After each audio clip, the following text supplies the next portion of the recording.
I'm talking. Can you hear me? I can hear you, Manju. Yeah, but I can't hear the proceedings.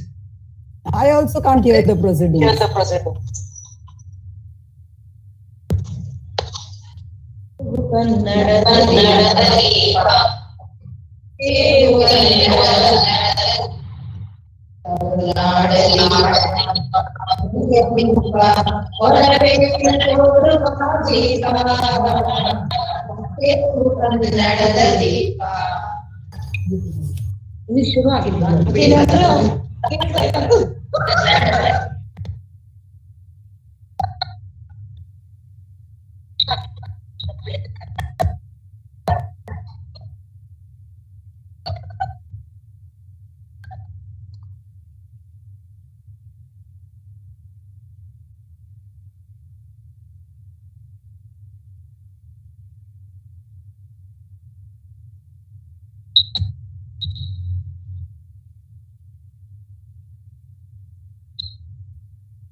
Can't hear anything.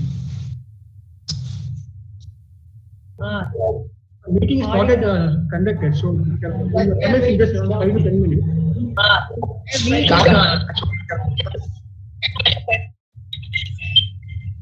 We can't hear properly anything. Okay. Yeah, but we can't hear. We can't hear. So when I have to speak, you call me. Okay. You call me when I have to speak. Okay.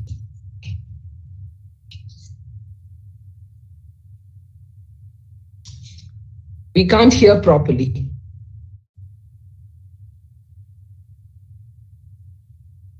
Can you just shut the door?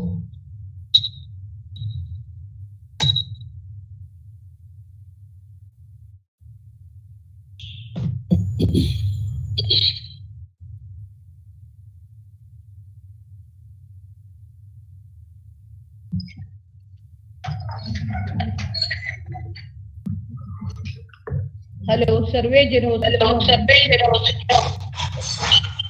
Are you hearing, madam? Yes. Audible? Yes, but not very clear. You please mute your mobile. Mute your mobile. Select your सर्वे जनेभ्यो समस्त मंगलानि भवन्तु. All India Women's Conference today conducting the webinar with the help of KSOU. The topic is role of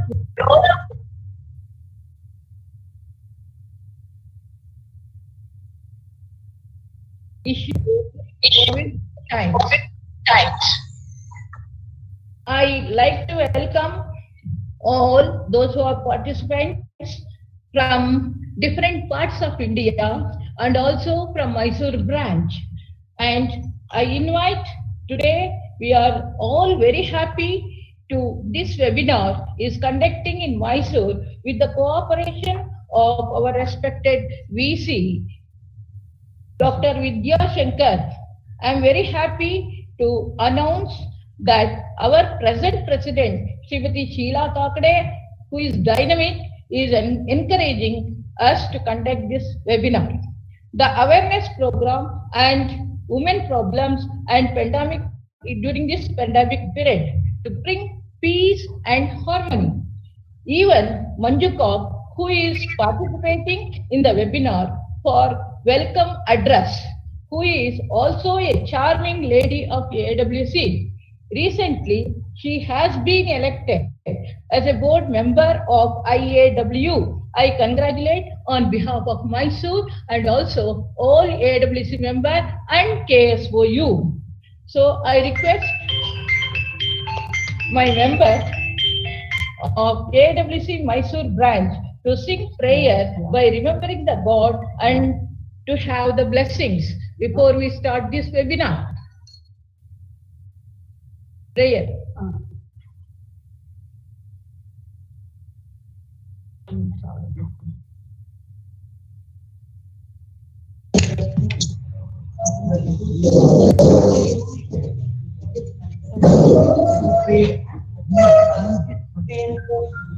Start.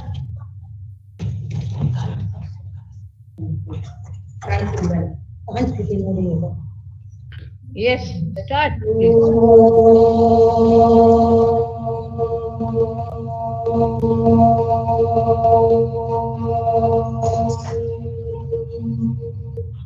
Asato ma satyamaya tamaso ma jyotirgamaya mrityorma amritangamaya. Om Shanti Shanti Shanti. Hari Om Shri Gurubhyo Namaha. Hari Om.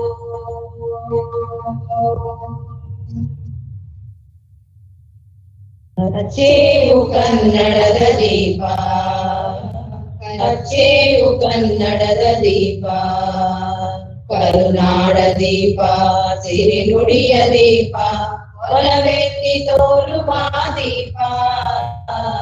ಹಚ್ಚೇವು ಕನ್ನಡದ ದೀಪ, ಹಚ್ಚೇವು ಕನ್ನಡದ ದೀಪ. ಬಹುದಿನಗಳಿಂದ ಮೈಮರೆವೆಯಿಂದ ಕೂಡಿರುವ ಕೊಡೆಯ ಕೊಚ್ಚೇವು. ಎಲ್ಲೆಲ್ಲಿ ಕನ್ನಡದ ಕಂಪು ಸೂಸಲು ಅಲ್ಲಲ್ಲಿ ಕರ್ಣ ಚಾಚೇವು. ಬಹುದಿನಗಳಿಂದ ಮೈಮರೆವೆಯಿಂದ ಕೂಡಿರುವ ಕೊಡೆಯ ಕೊಚ್ಚೇವು. ಎಲ್ಲೆಲ್ಲಿ ಕನ್ನಡದ ಕಂಪು ಸೂಸಲು ಅಲ್ಲಲ್ಲಿ ಕರ್ಣ ಚಾಚೇವು. ನಡುನಾಡೆ ಇರಲಿ ಗಡಿನಾಡೆ ಇರಲಿ ಕನ್ನಡದ ಕಡೆಯ ಕೆಚ್ಚೇವು. ನಡುನಾಡೆ ಇರಲಿ ಗಡಿನಾಡೆ ಇರಲಿ ಕನ್ನಡದ ಕಡೆಯ ಕೆಚ್ಚೇವು. ಮರೆತೇವು ಮನವ ತೆರೆದೇವು ಮನವ ಎಳೆದೇವು ಮನವ ಹಿರಿಮೆನಪ. ನರ ನರವನೆಲ್ಲ ಹುರಿಗೊಳಿಸಿ ಹೊಸೆದು ಹಚ್ಚೇವು ಕನ್ನಡದ ದೀಪ, ಹಚ್ಚೇವು ಕನ್ನಡದ ದೀಪ, ಹಚ್ಚೇವು ಕನ್ನಡದ ದೀಪ. ಕಲ್ಪನೆಯ ಕಣ್ಣು ಹರಿವನ ಕಸಾಲು ದೀಪಗಳ ಬೆಳಕ ಬೀರೇವು. ಹಚ್ಚಿರುವ ದೀಪದಲ್ಲಿ ತಾಯ ರೂಪ ಅಚ್ಚಳಿಯದಂತೆ ತೋರೇವು. ಕಲ್ಪನೆಯ ಕಣ್ಣು ಹರಿವನ ಕಸಾಲು ದೀಪಗಳ ಬೆಳಕ ಬೀರೇವು. ಹಚ್ಚಿರುವ ದೀಪದಲ್ಲಿ ತಾಯ ರೂಪ ಅಚ್ಚಳಿಯದಂತೆ ತೋರೇವು. ಒಡಲೊಡಲ ಕಿಚ್ಚಿನ ಕಿಡಿಗಳನ್ನು ಗಡಿನಾಡಿನಾಚೆ ತೋರೇವು. ಒಡಲೊಡಲ ಕಿಚ್ಚಿನ ಗಿಳಿಗಳನ್ನು ಗಡಿನಾಡಿನಾಚೆ ತೋರೇವು. ಒಮ್ಮಿರಲು ಪ್ರೀತಿ ಎಲ್ಲಿರದು ಭೀತಿ ನಾಡೊಲಗ ನೀತಿ ಹಿರಿನೆನಪ.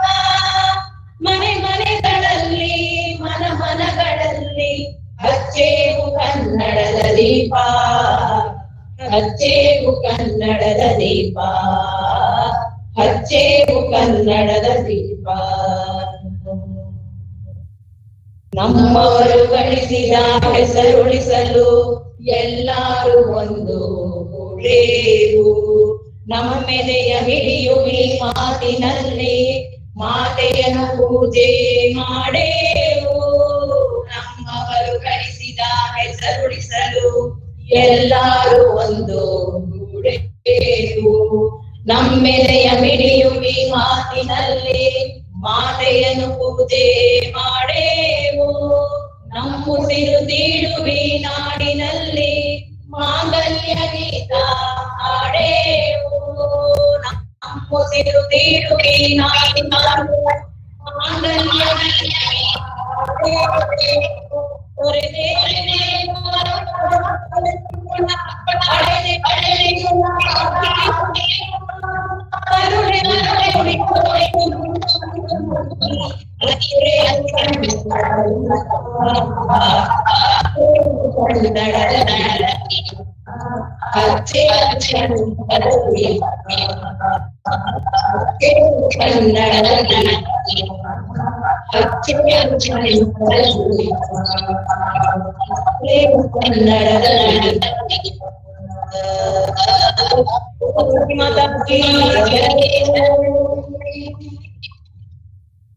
Thank you. Thank you, sister. Once again, I thank you on behalf of the and myself. Now, Manju Kak is there? Yes, hello. Yes. I invite Manju for welcome. Srimati Manju Kak, member in charge, National Integration Peace and Harmony, AWC, and I go by winning the election of you as one of the board members only few days back. That are hard work and affection. You are now unmuted. Made her to win this. So we are very once again I consider on behalf of all and also myself. She is more than that. She is a professor and she is a philosopher and also she is a writer also. So I welcome to this webinar address and happy Manju? Thank you, Hemlata. Can you hear me? Yes. Yeah. We are indeed grateful to our guest of honor, Dr. Vidya Shankar S., Vice Chancellor of the Karnataka State Open University, Mysore, who is the host of today's program and who has graciously collaborated with AIWC Mysore in this important initiative to spread the message of national integration, peace, and communal harmony. Welcome to the staff and students of KSOU, members of AIWC, and all attendees. Dr. Vidya Shankar is a renowned educationist. He is former chairman of Local Inspection Committee of VTU and former member Board of Examiners Chief Squad of Bangalore University, amongst many other important positions he has held. But special to us is his initiative in helping a girl from the tribal areas pursue her education through a free scholarship. He has been instrumental in establishing coaching networks for entrance to competitive exams in tribal areas, showing his deep and sincere commitment to the socially and economically excluded.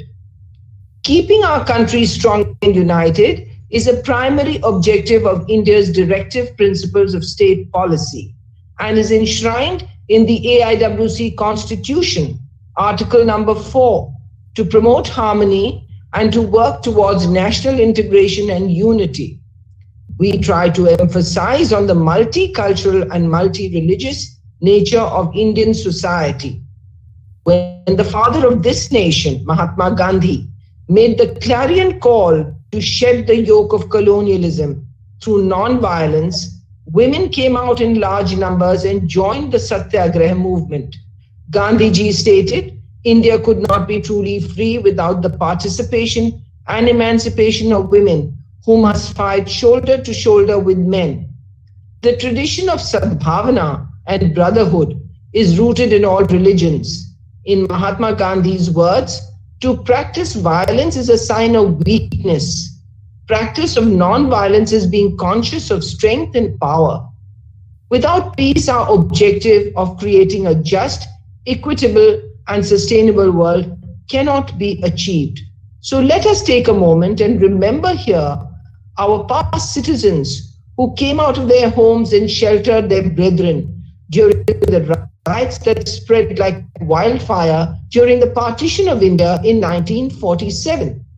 Certainly, we cannot allow divisive forces to threaten us again. Factors that cause disharmony pose a serious challenge to India's unity. Women and children are most vulnerable sections of society. Therefore, women's role in promoting peace is vital, as she is the harbinger of values in family.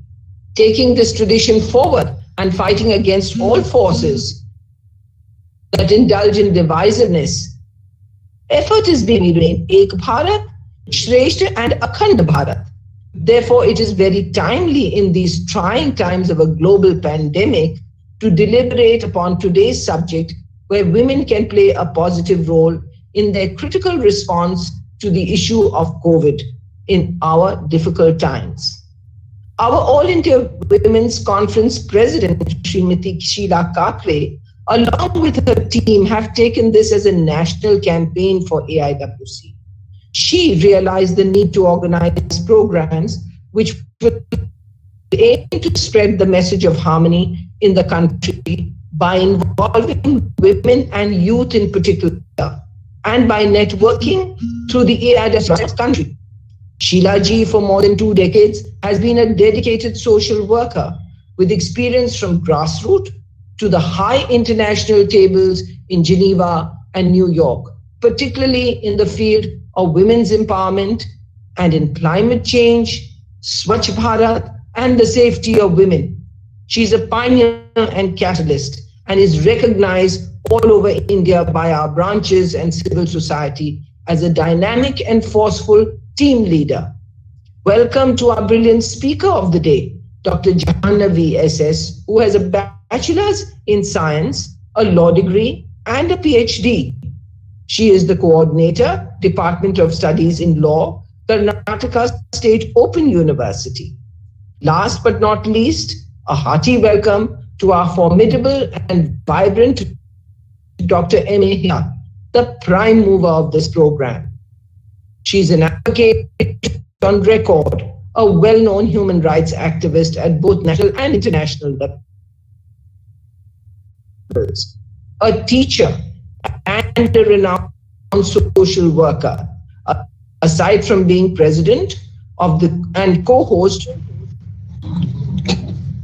of the program, a word of appreciation for Her Highness Pramoda Devi, Dr. Pramoda Devi, who is an ambassador of the AIWC Mysore branch, for her felicitations, though she is not able to be with us today due to a previous commitment.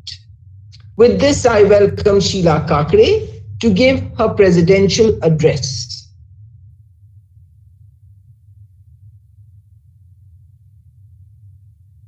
You are welcome. Thank you for your impressed welcome address and pointing out each and everything about harmony and peace and what. Thank you. Now, I most humbly invite our beloved, charming president, who is a dynamic leader, Srimati Sheela Kakre. Kakre ji, she took in as a president, and after the election, as soon as she took charge, she started to support the members of all over India to start their activities in their places in this crucial time also. She is a good orator, hard-working, cooperative, women activist, and has a nature of helping and guiding us to conduct many programs. She is trying to bring a documentary of all the stalwarts, those who have struggled during the time of independence until now, and also from 1927 to here, that Margaret Cussing and Sarojini he is helping us to bring our stalwarts history in our branches also. I am very grateful to you, madam. Please, I am happy to receive you on behalf of KSU and also our Mysore branch members. Please. Thank you. Thank you, Hemlata ji. Yes, start I your extend my namaskar from Hmm. AIWC family across the country to one and all who have joined in today's webinar on role of women in conducting harmony and peace in the society in response to critical issue during COVID times. This is organized by Lataji in association with Karnataka State Open University. Thank you, Vidya Shankarji, for giving us this helping hand and arranging this webinar. Manjuji, thank you very much for your introduction and welcome. The word of communal harmony means people of different... Can you hear? mute. Not here. You can hear me, na? Yes, Yeah. I can. Yeah. The word communal harmony means people of different religions, caste, creed, sex, and different backgrounds live together in the society with love and peace amongst themselves. Peace is our own nature, and everyone loves to be in peace, in peaceful company and in state. India is a country of multi-ethnic culture since time immemorial, and people belonging to different religions, racial, cultural, and lingual identities have been living together harmoniously. But during these recent times, it seems that we have forgotten the ideals of Gandhiji, Nelson Mandela, Gautam Buddha, and India's legacy of unity and diversity has to be maintained throughout the country. The mutual tolerance towards various religions must be increased to eliminate violence, attitudinal changes for peaceful existence to be brought in so that harmony and peace is maintained throughout the country. We at AIWC strive hard throughout our branches, about 500 in number and a membership of about 1 lakh, to curtail the incidences which disrupt peace. We have been doing this a lot of awareness program with the help of National Foundation for Communal Harmony for many years all throughout the country. It is a well-known fact that in case of communal clashes and conflicts, women are prime and worst victims. Even though we are progressing on many fronts, women in our society are still affected by violence and lack of safety, which is negative aspect of peace. In any violence, either domestic or community related, the role of women is very, very critical. Women must be educated and made aware to promote the concept of tolerance and peaceful coexistence. They should be motivated to raise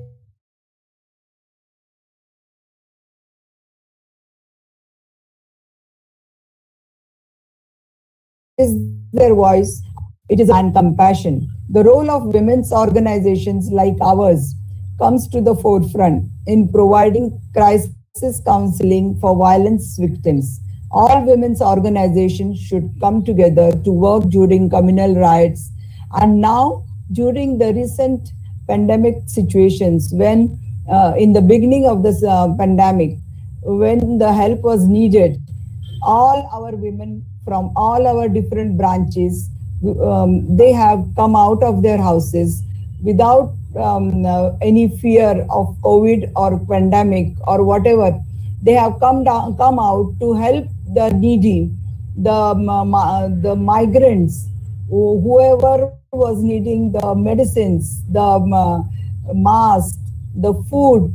They were traveling, they were suffering, they were without food and without shelter also. So they have come out and given all this throughout the country, through all our branches have come out and done a lot of this work. Even during the other crisis also, during the communal crisis also, our branches work very hard to bring in peace and give them support.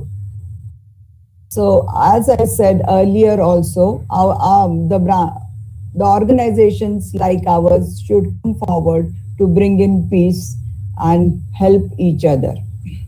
Sarve Sukhinas Santu, Sarve Santu Niramaya, Sarve Bhadrani Pashyantu, Ma Kaschit Dukkha Bhag Bhavet. Thank you. Jai Hind. Thank you, Madam.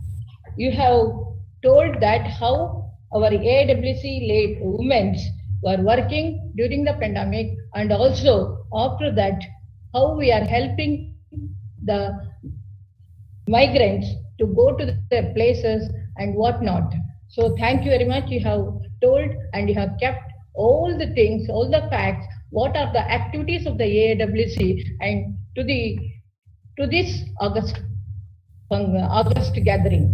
So I'm very grateful to you for accepting my invitation to this case. So you joined webinar, and also I'm very grateful to you, madam. So that I have to tell one thing, that our vice president and also who was standing committee member suffered from COVID-19, and also she is here today and to tell.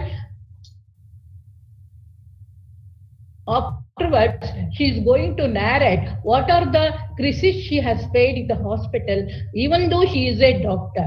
I'm very happy, and she has accepted my invitation.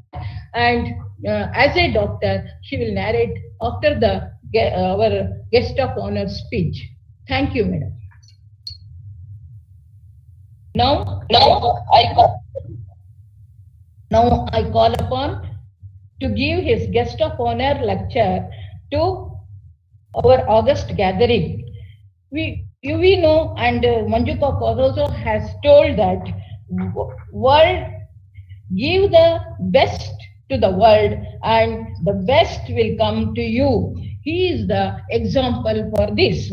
And also, when he has adopted a tribal girl to be a model of to show the model that this case for you is a model to help the tribal girls.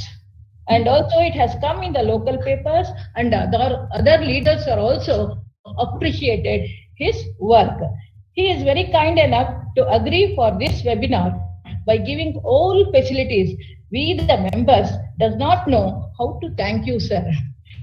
We are with you always in conducting programs, and now it is my duty to request him for his guest of honor address. ಎಲ್ಲರಿಗೂ ನಮಸ್ಕಾರಗಳು. The president of today's function, the AIWC President Srimati Sheila Kakadeji,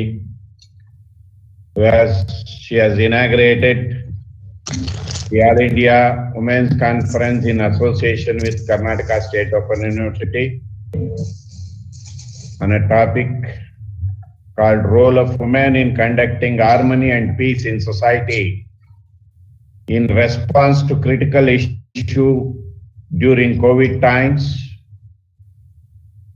Then Manju Kakade, the member of National Integration, Peace and Harmony, AIWC, the other member of Executive Committee member, Srimati Yamalata, AIWC, other members of the AIWC who are with me on this dais, Mysore division. At the outset, I congratulate the members of the AIWC Mysore division for conducting this seminar, a role of women. Today, as mentioned by the president, the woman is having more patience and tolerance which definitely helps to bring harmony and peace in the society. I remember our constitutional writer, Dr. Ambedkar, in his books, that the women empowerment leads to the growth of this country economically. When I go back to strengthen his statement, when I go back to 40 years back, I was a student of engineering. There was an intake of 300 students. I saw women enrollment was only 27 girl students in an engineering when I go back to 40 years back. I'm telling 40 years back. But today, in an engineering college, of a strength of same 300, minimum 50 to 60% of girl students are there, which shows that the Ambedkar dream of making more and more women educated. Why the education makes women empower? Education, as we mentioned, it is not only for make them to join for job. Education is for enlightens the minds of the young people, develops a culture. That's why that may be the dream of Dr. Ambedkar then. That's why he has made a statement that the women, more and more women must be brought to the social society and make them educated. Today, we are seeing more number of, as a result of which after 40, 50 years, we are seeing more IAS and KS officers, women officers in the government sector, as well as more and more women in the public sector companies, as software engineers. This all led to bring a sort of a communal harmony among the different caste and creed in the society, as mentioned by the Honorable President, that India being a population or a human with a different culture, language, which when the entire society, when we make more educate, when we make most of the population of this society educated, it's naturally there will be a harmony and peace. Today we see only there are only 25% of the mass of people are going for higher education. That's why a new education policy has been introduced to make more population of this country to push for higher education. By 2030, there needs a 50% of gross enrollment ratio. There is a need to increase the gross enrollment ratio for higher education to 50%. That's why a new education policy has brought in what way this gross enrollment ratio will bring the harmony and peace in the society. If the education taught them a lesson with that caste is not the criteria for humans to come together. Everybody knows that the blood that flows in our body, it's all red. The blood is having no caste or creed. So to learn more, to bring more and more to higher education, the Karnataka State Open University is taking a role wherein it is a unique university. Open University is an unique university where it is carrying education to the doorsteps of the people who wants to get educated or who wants to be graduated. Cannot afford to go to the conventional university and study in the classroom, sit and study in the classroom.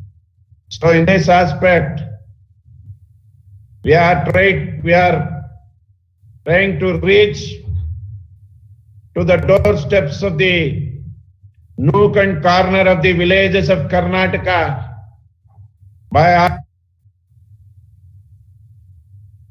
as well as online education mode in the coming years,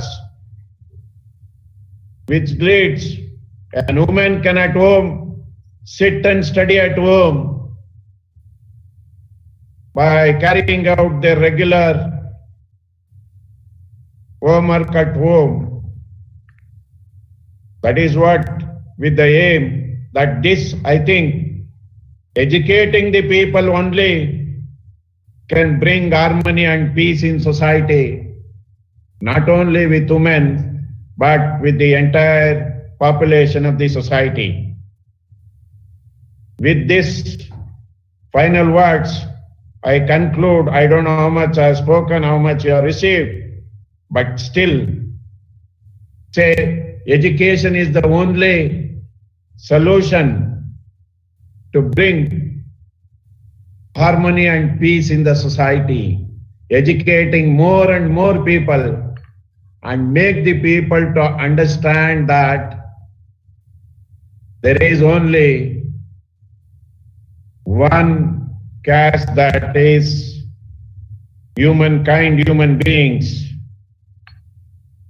With their words, I thank Hemalata and other organizers, Srimati Hemalata and other organizing committee members for having invited me as a guest of honor. I'm to say a few words in front of all the dignitaries and members of the Executive Council members as well as the office bearers of All India Women's Conference. Thank you one and all once again. Thank you, sir, for your impressed speech, and also gave a conclusion that a woman can have the education and she is the only person she can bring the peace and harmony in this world. Thank you, sir, for your. And also he invites all the AWC members to spread this slogan that KSOU is ready to accept all types of women wherever they are and however they are, and they are KSOU is there to give the education and the education of the manifestation of our human being. Thank you, sir. Now, there is one little program is added that our Harmony and Peace, National Harmony and Peace, National Foundation of Communal Harmony has sent a brochure that helps children render destitute in violence. So this occasion, anyhow, they have celebrated from November 19 to 25, and it has sent me and Dr. Lakshmi. And there is a stamp which I would request our honorable Vice Chancellor to distribute this stamp. The inauguration of this distribution of stamps should be done from him. I request you humbly to do this, sir.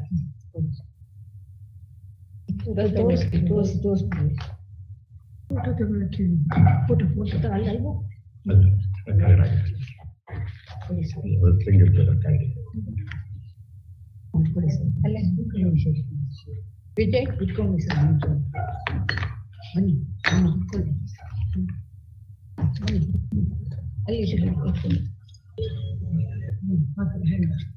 ಎಲ್ಲರೂ ಇಟ್ಕೊಳ್ಳಿ, ಎಲ್ಲರಿಗೂ ಒಂದೊಂದು distribute ಮಾಡಿ ಒಂದೊಂದು stamp ಇಷ್ಟು ಜನ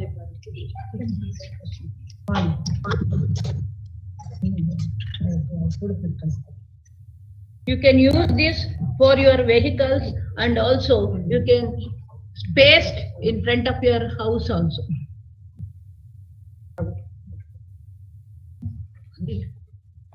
Rekha.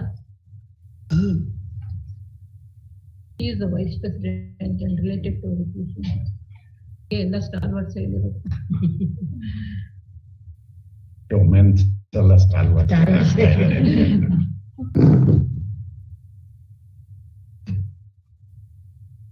Okay, thank you. Thank you. Thank you.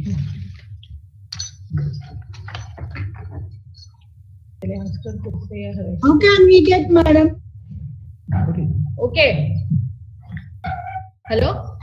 How can we get? I'll send you to post through post.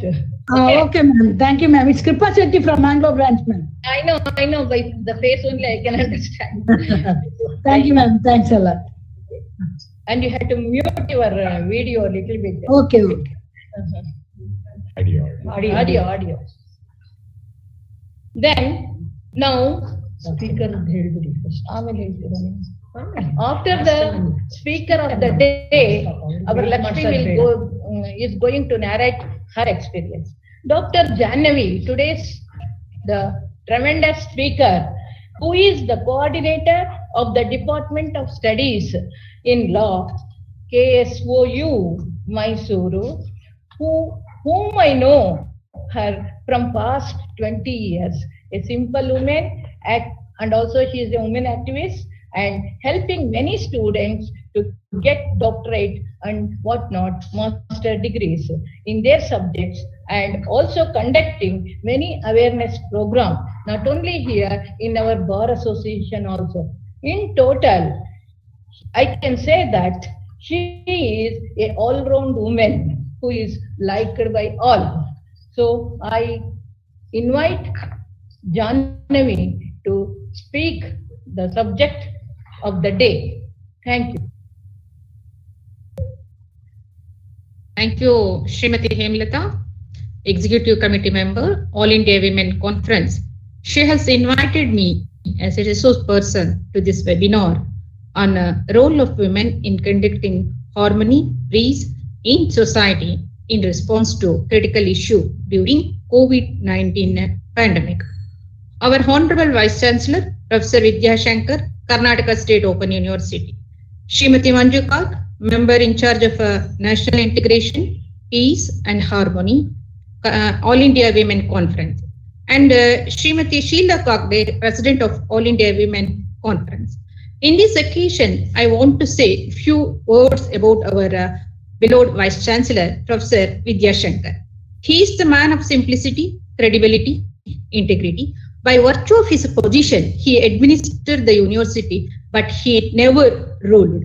He always telling us, if there is some issues, there must be a solution. If there is no solution, it must not be a problem at all. It is only a existed fact, that's all. His ideology is one should have the mindset to solve the problem. It evidenced his positive thinking. Words are less to say about him. I hope it's my privilege to share the dais with our Honorable Vice Chancellor. For this, I extend my thanks to Srimati Hemlata. She has invited me for this webinar as a resource person. The topic of resource person is the role of women in conducting a harmony, peace in the society during COVID-19. The term human rights come into common currency in the 20th century. We are in the human rights regime. We are in 20th century. This 21st century is called a human rights regime. Human rights are universal, interdependent, and mutually reinforcing. Human beings are born along with human rights. Therefore, state shall not give any kind of human rights to human being. Its duty, it only recognizes the human rights and protects the human rights. During COVID-19 pandemic, UN releases new report on human rights, that is right to life, duty to protect life, right to health, care to access, freedom of movement are the most threatened right during the current pandemic situation. Everywhere. My voice is audible? Everywhere, echoing of suspension of human rights during lockdown, several countries, UN Secretary Antonio has warned that corona pandemic must not be used as excuse for the state to walk on human rights of individuals. Therefore, he said that what had started as public health emergency rapidly turned into human rights crisis. In this context, I want to discuss what happened during the lockdown. So we know that in the month of December 2019, WHO was first informed that a cluster of cases of pneumonia caused by coronavirus in Wuhan city in China, which has caused an outbreak of a respiratory illness across 213 countries in this world. Again in March 11th, World Health Organization declared that an outbreak of COVID-19 disease, which has reached the level of global pandemic. Therefore, WHO called for all the government to take urgent and aggressive action to stop spread of coronavirus. So we know that COVID-19 pandemic is a public health emergency, economic crisis, social crisis, as well as it is human rights crisis also. In this background, the World Health Organization very recently made a remark on COVID-19 that all countries must strike a fine balance between protecting health, minimizing economic and social disruption, and respecting the human rights. That means what I pointed out from here together, it shows that whenever WHO called nation to take measure to stop spread of coronavirus, it emphasizes on protection of human rights. During the lockdown, many countries imposed many measures to avoid the spread of coronavirus. They have implemented public health measures and as well as social measures. We know that what are the measures are imposed during lockdown and now here also. Maintaining social distance, wearing masks, quarantine, isolation, and restriction on movement of individuals, and seal down the areas and declare areas as a containment zone where corona positive cases are more to reduce the transmission and minimize the impact of COVID-19. So we know that any such above measures should be taken only as a part of a package of public health and social measures, but not at the cost of human rights. That means human rights must not be violated in the name of social measures or public measures taken by the state to avoid the spread of coronavirus. The first case of pandemic in India was reported on January 30th, 2020. To avoid the spread of COVID-19, the central government issued lockdown order in the country on March 24th, 2020. This order was remain in force for 21 days. Further, it was extended till 17th May 2020. As per these orders, all government offices of Government of India, state government, union territories, and their autonomous bodies, corporations were remained closed. All commercial establishment, private establishment, and industrial establishment also closed down. Only the grocery shops, dairy, milk booths, bank, print and electronic media, telecommunications, and as well as pharmaceutical stores are opened. People have been asked to stay in their home only, except to buy food and medicine. That means they have to come out only for food or medicine during the lockdown order. Otherwise, they were restricted to and requested by the state to stay at their home. In Karnataka, government passed Karnataka Epidemic Diseases Ordinance 2020 and Epidemic Diseases Act to handle the situation of COVID-19 in Karnataka, which is similar to one which was passed in Kerala. It gives sweeping power to the state government to prohibit any act which transmit the epidemic disease. It gives a sweeping power to the state government to impose or seal down the state borders, impose restriction on public and private transport, impose restriction on essential supplies and services, to punish those who are attacking public servants who are in charge of avoid the spread of coronavirus, and also punish those who are caused damage for the property. During the lockdown in India, we know that nationwide unfortunate situations are reported and government effort went into confusion because government itself was not prepared to face this situation.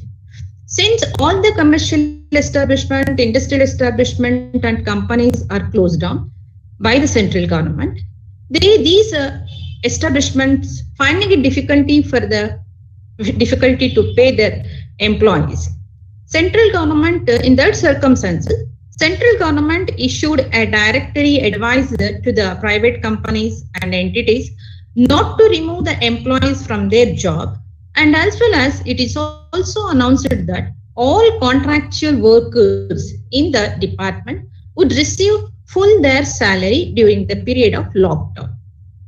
So we know that immediately after the lockdown order, thousands of migrated workers are started to breaking down the order to head to their homes. Because sudden shutdown of business, upset of occupant, their lives are upset because there is no livelihood and they are restricted by the order of the government. So therefore, they were seriously affected in this society. They are wanted to get back their home during the lockdown order.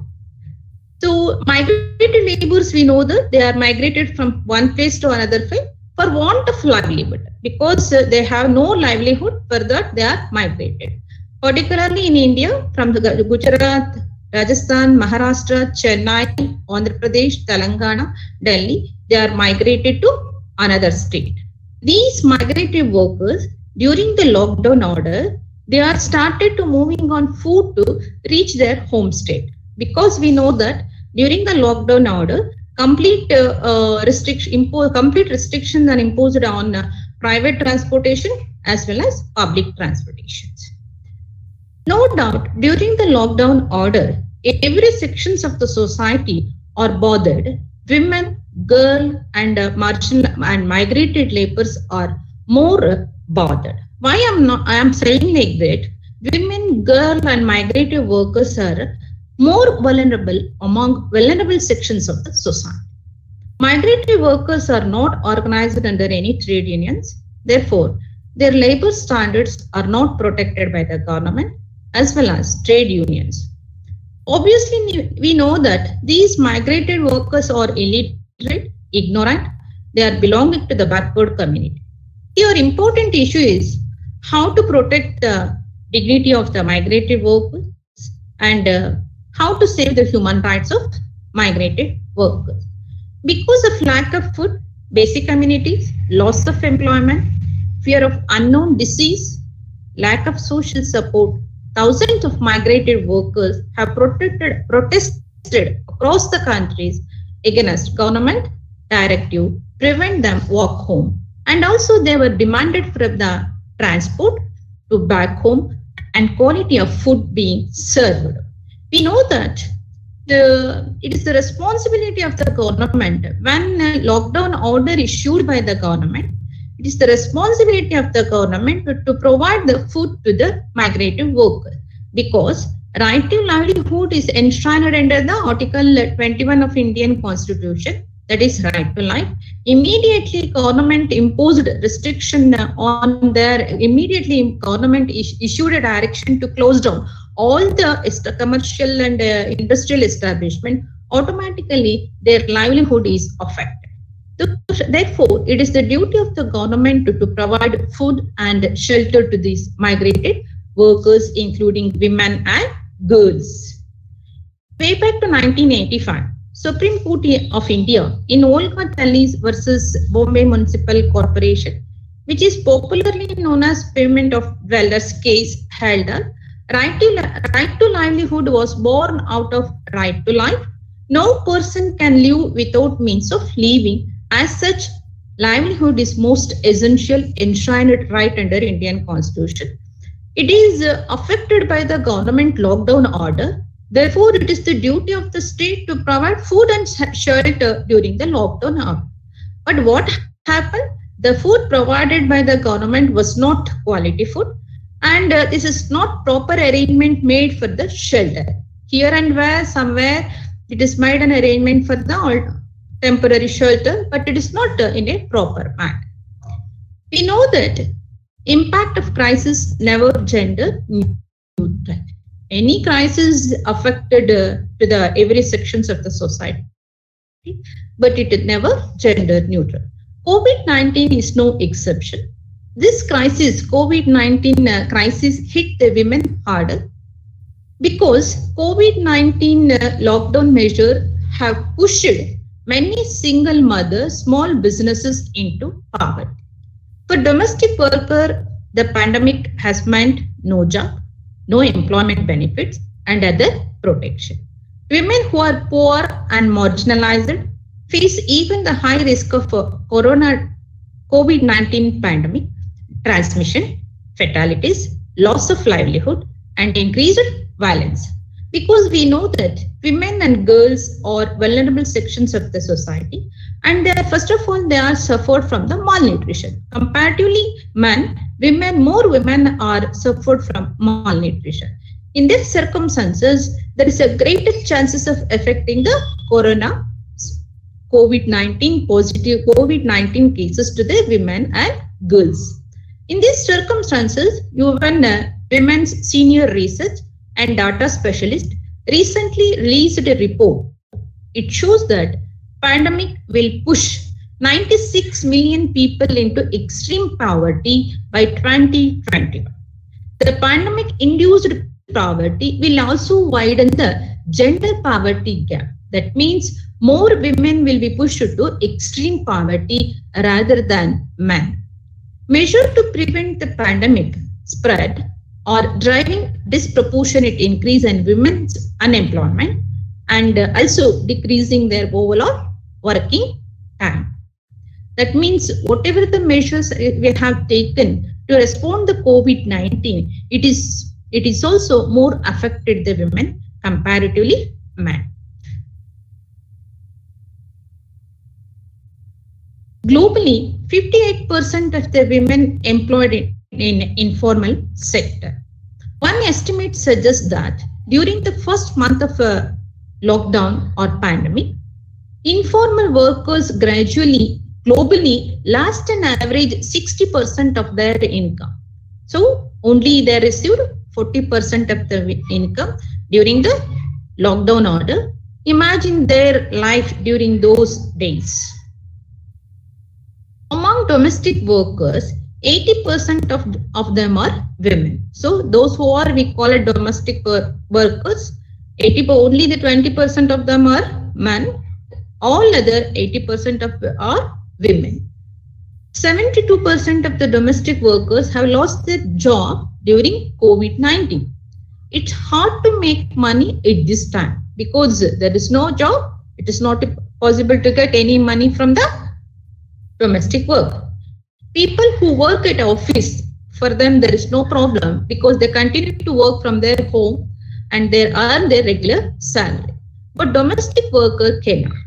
What happened in Latin America? No, in the absence of help from the employers, domestic workers have been organized their own network to assist themselves. That is International Domestic Workers Federation. It is one NGO. They were organized themselves to generate the fund to help to the unorganized sectors of people and as well as domestic workers during that time. So no doubt this is the admirable steps taken by the domestic workers in Latin America. So as a quarantine measure, keep the people at home. We are asked to people to keep at their home. Schools and daycares are closed down. Automatically, domestic work has exploded both on men and women. But even before COVID-19, women spent an average 4.1 hours per day performing unpaid work, while men spent only 1.7 hours. That means women did 3 times more unpaid work rather than men. During the lockdown, lack of outside support or help led to make the additional work for the women. An estimate shows that 11 million girls may leave the school at the end of the COVID-19 crisis. A widening education gender gap has a serious implication for women. Lack of education, economic insecurity also increase the higher risk of gender-based violence. Without sufficient economic resources, women are not able to escape from their abusive partner and face greater threat of sexual exploitation and as well as trafficking. Despite of the fact that we know that coronavirus does not make any kind of a discrimination between men and women in causing disease, but the measures taken by the state to respond to COVID-19 are not meet the concept of gender justice. Because we know that whatever the steps, whatever the policies, whatever the measures taken by the government, always it is an obligation in the state to meet the gender justice. But during the lockdown, it is completely neglected. So therefore, it was documented evidence that during the lockdown, there is a marked increase in domestic violence. Staying at home restriction and other measures restricting the movement of people to constitute increase in gender-based violence against women as well as girls who are already in abusive situations and they are under the control of abusers. Because due to the lockdown, there is no recourse to seek the support from the police and any other NGOs or any media during the lockdown period. However, this has not been reflected in the government report. Any measures taken to respond to the COVID-19 pandemic must uphold and ensure the human rights, because the WTO, as and when it called for the nations to take immediate measure to avoid the spread of COVID-19, it always warned that human rights must be protected, that it must not be violated. As such, state must ensure their response of COVID-19 is gender sensitive and guarantees the rights of women and girls. It means that COVID-19 pandemic does not relieve any states from their special obligation to address gender violence faced by the thousands of women and girls, including trans women and intersex persons. Staying at home, we thought that staying at home reduces the risk of catching the COVID-19. But however, thousands of women and girls staying at home does not they are safe because they greater risk of violence, they are exposed to the greater risk of violence by their partner. What happened in Latin America, you know that? Latin America is only the region in the world where child pregnancies increased during the lockdown. So it evidenced that there is an increase of sexual violence on women and as well as the girls. State have a special obligation to ensure that access to healthcare services and access to healthcare services to the women and girl, it has to be ensured. Actually, state should not ensure care for the pregnant woman. And it is the duty of the state to ensure the care and protection to the pregnant women as well as the breastfeeding women. But during lockdown period, this was completely neglected. Voluntary termination of pregnancy services, prenatal care and post-delivery care should be considered as essential services. But during COVID-19, state failed to perform this obligation. That means state did not give such kind of a facility to the any women and girl as they need. Women are not equally represented in we know that women are not equally represented in a local, national and global COVID-19 policy making. The voice and expertise and experience of the women are not being fully incorporated in global health security and preventive mechanism. Any one woman is quoted for every 3 men in media coverage of COVID-19 outbreak. You know that if you take any channel for that. So in any channel, only the one woman out of 3 men, they are speaking regarding COVID-19 outbreak.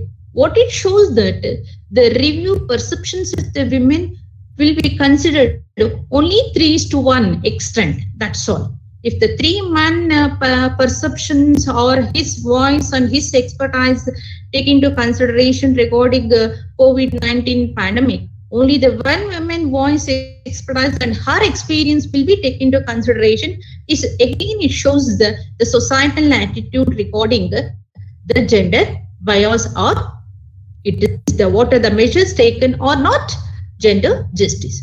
Finally, in July 6, 2020, National Human Rights Commission has constituted 11-member expert committee headed by K.C. Reddy to study the impact of coronavirus on human rights of individuals, particularly marginalized and vulnerable sections of society, and as well as to study the future response of the government.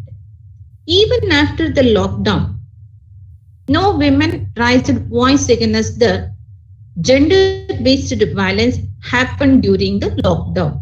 It is evidenced that the role of women in bringing harmony and peace pertaining to the code.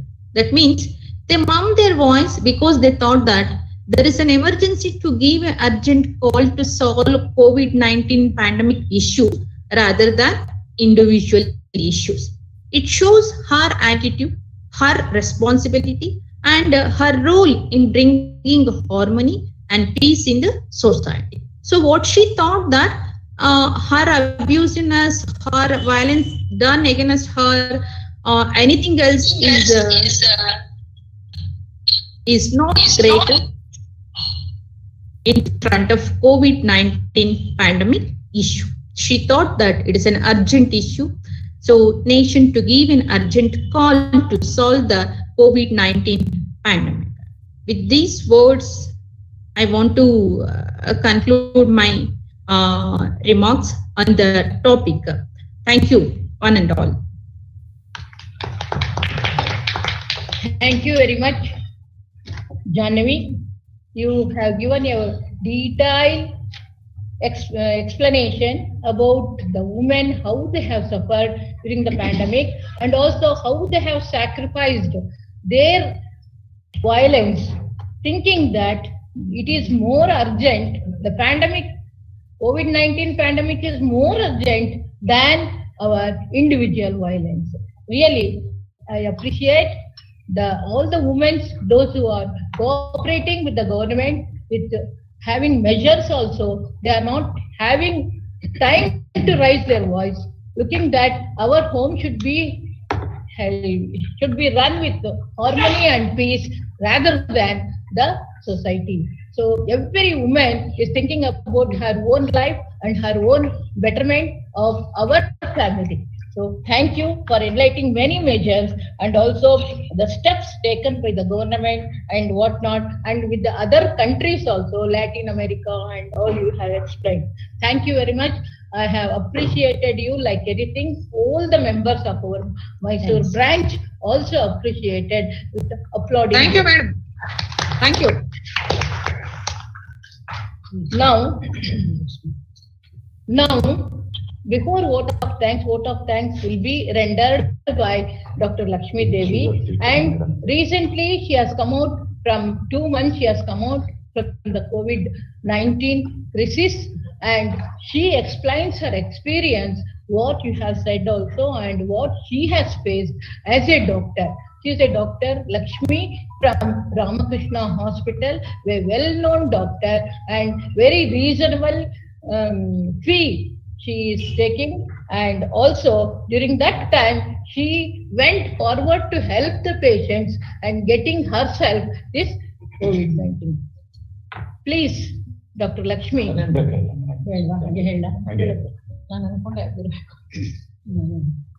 Thank you, Srimati Hemlata madam. Thank you for giving an opportunity to share my thoughts in this August gathering.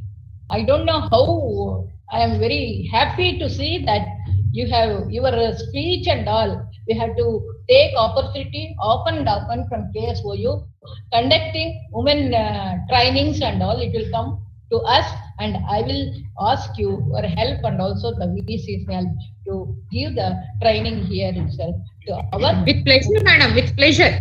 Thank you. Thank you. ಎಲ್ಲರಿಗೂ ನಮಸ್ಕಾರ. Namaste.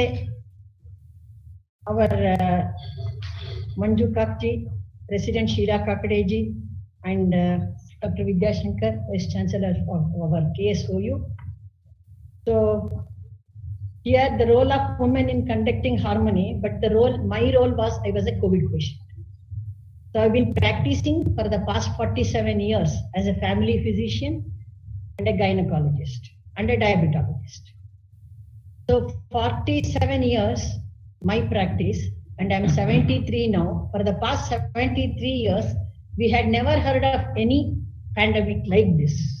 Everybody, I think you all will agree for this. Because we had seen in the history, the book leaves of the history says there were many pandemics in the 19th century, 18th century. We have heard of them, say like black fever, plague, malaria, all these gastroenteritis, all these diseases, of course, but this was a really fearful, dangerous, and most anxiety-producing disease. So in the month of, everybody knows, it started in the month of January end, and it started February, gradually went to other countries, all those histories I don't want to repeat. I'll be brief in my narration. Because the whole thing from the beginning to the end, I have been writing a book again regarding this, because everybody needs to know what happens. Exactly, if you go and ask the patient who has suffered minimally, most of us will not know what it is. And the patient who has suffered a lot, who dies, he cannot express anything. So the patient who is almost gone, who is going to die, who has come back from it, can only explain such a feeling or suffering of a COVID disease. So it was in the month of August, July, August, we had a peak in Karnataka.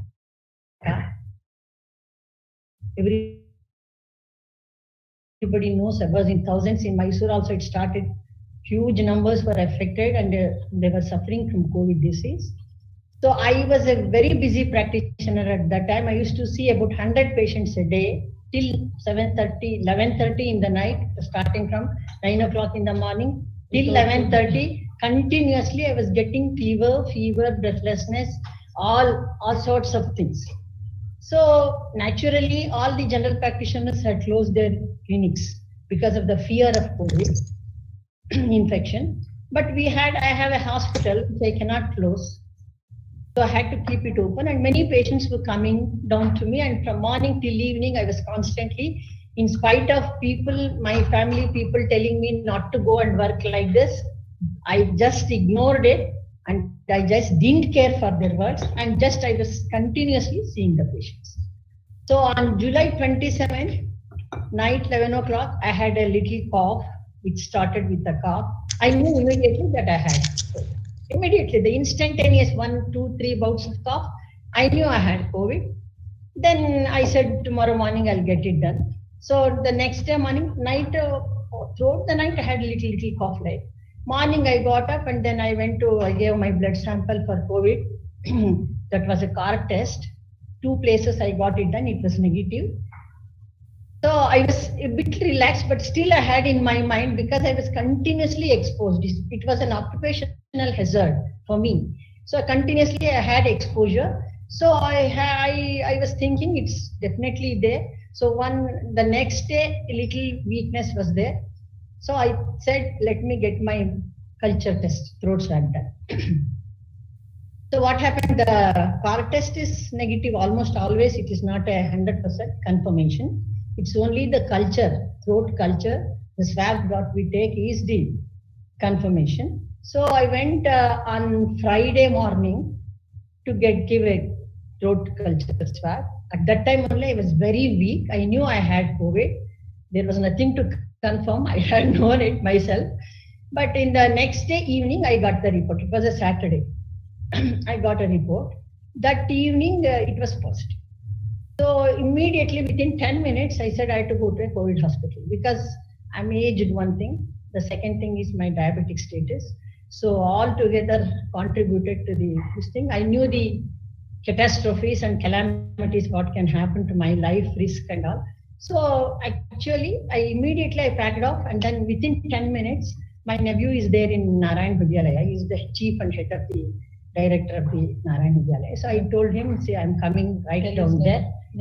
Dr. M.N. Ravi. He is the cardiothoracic surgeon who operates there, and he is the director of the hospital. So I told him, I'm coming, please make arrangements for a ward there. So within 10-15 minutes, I ran off. And imagine the first, perhaps nobody can come with you. Only myself and the driver in the ambulance. That's the COVID ambulance. So I went, everybody was just looking like this. Within 10 minutes, what happened to madam? She is leaving the hospital. So I couldn't speak to anybody in the hospital staff. Then I ran off. I got admitted there. I was in the ward for about 3 to 5 days. So looking into my age, perhaps they were scared. A little remdesivir injection is the one which they give usually. That is the drug of choice for COVID. So they were scared to give me that because I am 73 and diabetic. So withholding that medicine, they gave some other medicines, everything, all blood tests, this, that and all. So on the 3rd, 5th, usually it was almost on the 7th, 5th day. 5th day I had a little fever started again. That day I became very weak. I could not eat. I could not even get up out of the bed. So that was the worst condition I had. Even see what happens there. The COVID, all are scared. Nobody will come. Your people cannot come to you. The other people will also not come. Even in the hospital, the staff who are there, who are putting the PPE kit, personal protection equipment, they are also scared to come and attend to you because you are in the highly concentrated period of infection. That is the period where you get infected. So the other people will not come inside. So I'm all alone, left alone in the ward, alone looking at the roof, nothing else to do, nobody to talk, nothing is there. Almost you're dead. Like logwood, you will be there on the bed. So what to do? Then I was like that. About 2-3 days, I had a very, very bad experience. Couldn't go to the toilet, couldn't come back also, couldn't eat, couldn't hold my plate of food also with my hand. That was the worst experience because nobody would come. I would just drag myself, keep the wall and then go to the toilet, come back. So horrible it is, it's miserable. So socially, economically, financially, every aspect, mentally, you will be thrown out of the world. So whatever the world you live in is totally cut off from your life. So you'll be all alone, like ಒಬ್ರೇ ಒಬ್ರು ಎಲ್ಲ ಪರಿಸ್ಥಿತಿ ಹೇಗೆ ಎದುರಿಸ್ತೀವಿ ನಾವು ಒಬ್ರೇ ಸೋಲ್ and ಸೋಲ್ ಅಂತಾರಲ್ಲ ಆ ತರ ಒನ್ ಮ್ಯಾನ್ ಆರ್ಮಿ ತರ you have to fight with the disease. So that's what I had. Then on the 7th day I was very serious. My saturation came down to 40. Then I was taken to the ICU. I was there in the ICU for about 25 days. Constantly, once I came back to the ward, again I had respiratory problem. Then again I went to the ICU again. I was there for about 25 days. I stayed in the hospital for about 36 days totally. So out of which 25 days was in my ICU. That period I had several injections. Perhaps I had not taken even a tablet for my headache or fever anyway. Up to 73 years I was very healthy. Nothing I had taken, no treatment. Except diabetes, one tablet which I take. Nothing else.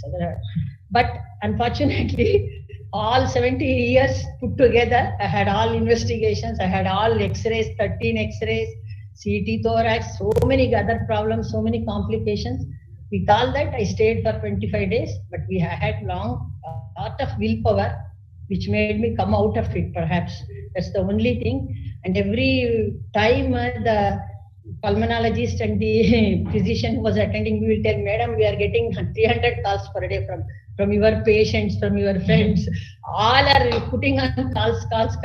And we cannot work at all because of you. He was telling like that. I told him, no, I have got a very wide circle. Socially also I'm very active. So that has made me lot of contacts. So they may be asking for me, my condition and all. So he was also telling that. So they had also lost hopes because of my condition. 2 times I was very sick. I was very bad. And then I came back. But literally speaking, I was bold and I came back. That's okay. It is almost 4 months now. I got discharged. But only one thing is, I am a doctor. Being a doctor, I knew what are the things which would happen. Everything is known to me, in and out. For a patient who is elder, who cannot attend to himself, maybe elder than me, 80-year-old, 90, what they will do? I was thinking that is still going on in my mind, because I cannot forget that. When I was so strong, hale, healthy, and being a doctor, I knew everything. Mentally also I was very strong. Still with all that, I could not really, mentally I could not withhold that. Such a hard, bad position you get into, that during that period, you will say, I want to die. I don't want to live. That is the position which COVID gives to us. Huh? She reached that condition. Yeah, very, I'm so positively minded. I'm very active. I'm very positive. I never, even to my patients, I tell every time, don't lose hope. You will win. Take the race, you will win.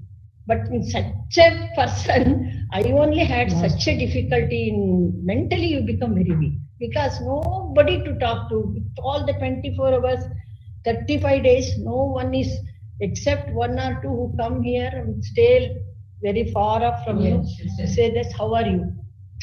Like that.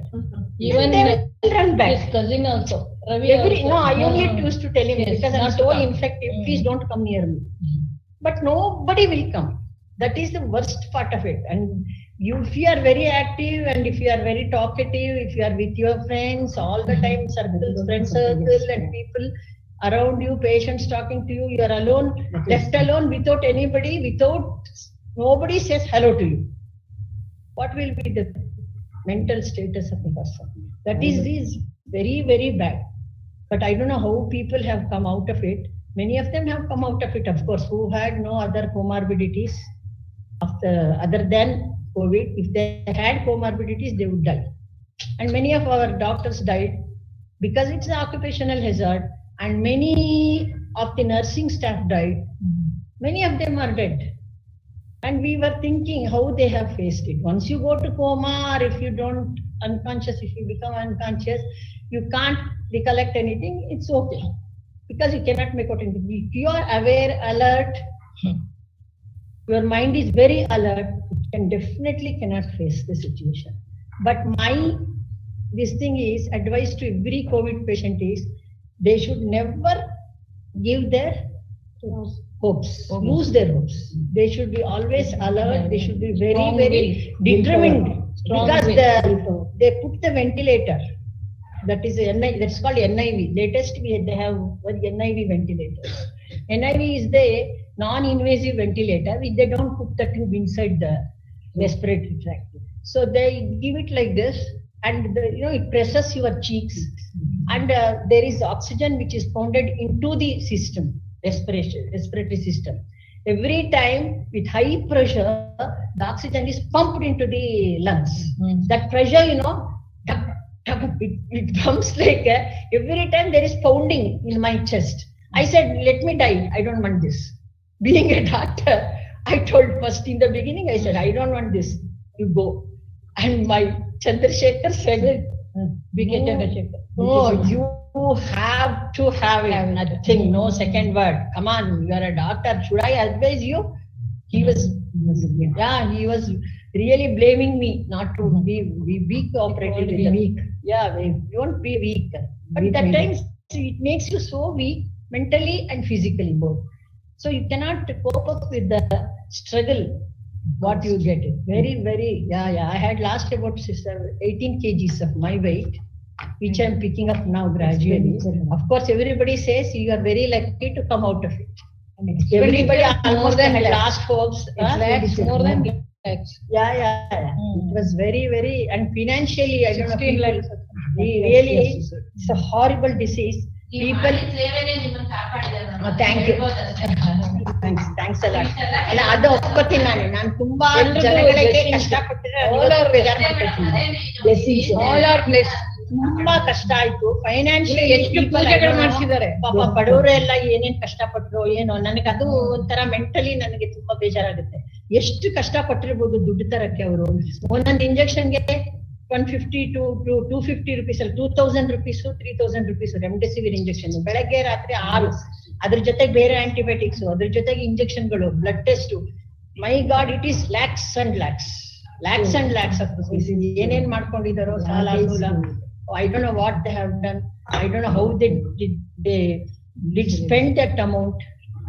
From where they brought that amount. Poor people section can definitely not withstand it. They would rather die. ಮನೆಯವರೇ ಹೇಳ್ಬಿಡ್ತಾರೆ ಬೇಕಾದ್ರೆ ಸತ್ತೋಗ್ಬಿಟ್ರೆ ಸಾಕು, ನಮ್ ಕೈಲಿ ದುಡ್ಡಿಲ್ಲ ಅಂತ situation create ಮಾಡ್ತು Covid. It's a horrible disease. Nobody should get it. I pray god ಅದು ಇನ್ನು ಕೊನೆ ಬಂದಿಲ್ಲ. It's not at come. I don't know when it will stop. God only should help us to get out of this bloody disease. So it is my personal experience. ಒಂದು ಪುಸ್ತಕ ಬರೀತಾ ಇದ್ದೀನಿ. I'm writing Covid ಕಥನ ಅಂತ ಒಂದು ಬರೀತಾ ಇದ್ದೀನಿ. Writing it. Maybe another few days time I think I will be able to, because I am cost of Lakshmi. Sir ಹೇಳ್ತದೆ ಇಲ್ಲೇ ರಿಲೀಸ್ ಮಾಡೋಣ. ಅದೇ ಇಲ್ಲ ಅದು ಬೇಕು. Because the mental and the physical ailment what I suffered, it should come out in the books. Writing ಅಲ್ಲಿ ಬರ್ಬೇಕು. Because ಎಲ್ಲರಿಗೂ ರೀಚ್ ಆಗಿಲ್ಲ. What it is exactly. Because youngsters, what they do, youngsters they don't care. Because they're stronger, immunity system is there, immunity works for them. They don't care. They don't put the mask. They don't take any precautions.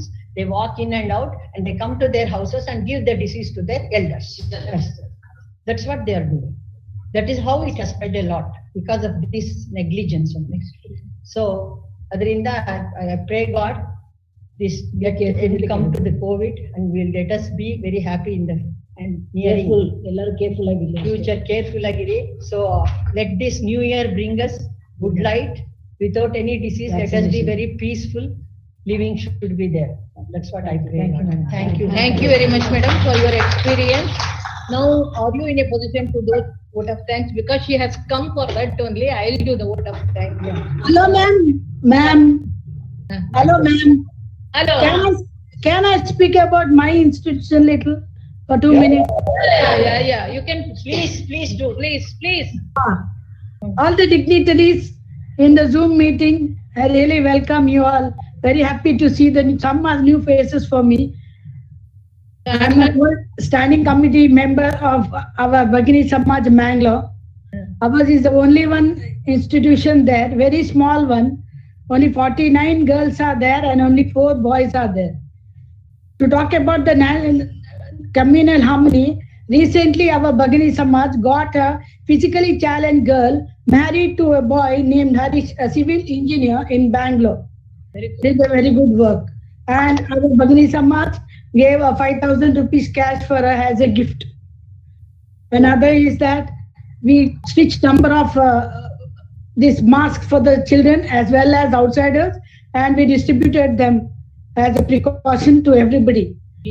And also COVID checkup was done in our Bhagini Samaj for our inmates as well as the surrounding surrounders. Thank you, ma'am. I wanted to tell you that. Thank you very much. Thank you. Thank you. Thank you. Thanks.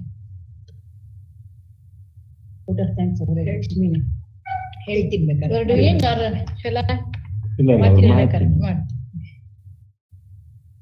So we have come to the last stage of our last step of the program, today's program. It is my proud privilege to thank all the people who have been with us in this successful program from AWC and sponsored by the University of Mysore, KSO, that is Karnataka State Open University. Hema has worked very hard for it. So it gives me great pleasure to thank Srimati Manju Kapji, MIC National Integration Peace and Harmony AWC, and also our dynamic president Sheila Kakade for being with us in this meeting. I also thank Dr. Vidya Shankar, the Vice Chancellor of KSOU, who has helped us by providing this beautiful hall for webinar meeting and also the beautiful atmosphere in this KSOU, which we are very proud of our Mysore. Everybody should be proud of Mysore. So I thank him profoundly for this, and in future also we will be troubling you, sir, for the same. So thank you, sir. And I also thank Dr. Janhavi, who gave us a beautiful, a very informative lecture on today's role of women. So I thank all the members of the AIWC who are here. I thank the people who had done the prayer, the group of people who performed the prayer. I thank also them. And I thank all the AWC members of all the national level who are with us today in this program. And I thank everybody. I thank Dr. Devaraj, OST, and Mr. Vishal, who have helped us in this webinar meeting, and Varun also. Varun and Rakesh. So thanks to them. And I thank Ashita, the Vice President from Bangalore. I thank her team also. I thank all the others who have been with us in this beautiful and a successful program. Thank you, one and all.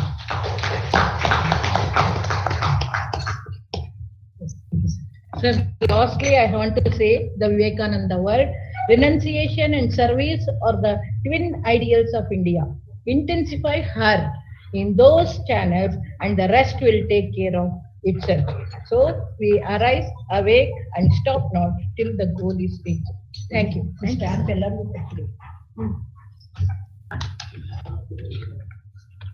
you. YouTube